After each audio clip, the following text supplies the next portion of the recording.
The Omaha City Council decides who will fill an empty seat. City Council narrowed the list of candidates to 5, and each person went before council members in a public setting. New tonight, 6 News' Bella Caracta shares her findings from the meeting. 5 candidates, 8 questions, 30 minutes to answer, vying for this seat. And we'll begin the interview process. Each city council member presented their own question. Council President Pete Festerson and Vice President Amy Melton posed 2. Festerson was interested in the candidates' familiarity and support for ongoing projects in South Omaha's District 4. Terry Blackburn, former Community and Government Affairs Coordinator for the mayor, shared her support for financial investment in the district. So, the legislature was able to think about East Omaha over here and really help us with some funding. And so I think with those projects, it's again important that we really have good communication to those small businesses and those nonprofits. On Vice President Amy Melton's mind, time management. You will receive numerous invitations to neighborhood meetings and other events, often on nights and weekends, as well as full days of council business on Tuesday. Gary Gerdant, who once held this seat, said time won't be a problem for him. Bottom line, I got the time to see what's happened and why we're here today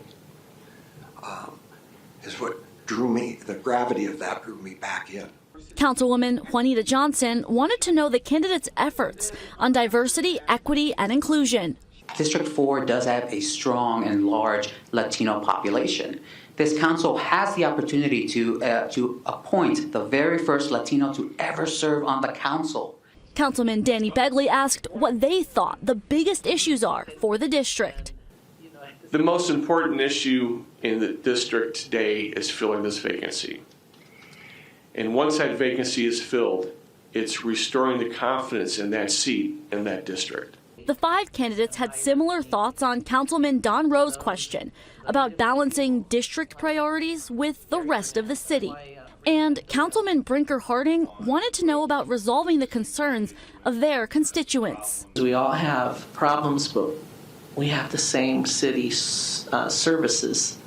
I want to be a good neighbor to them, too. Councilwoman Melton, who took over Vinny Palermo's role as vice president, says she was impressed by each candidate, and the people of Omaha should rest assured a qualified person will fill the seat. Listening to others and collaborating with my colleagues, I think those are the 2 things that I'll be doing to make a final decision. On your side, in Omaha, Bella Caracta, 6 News.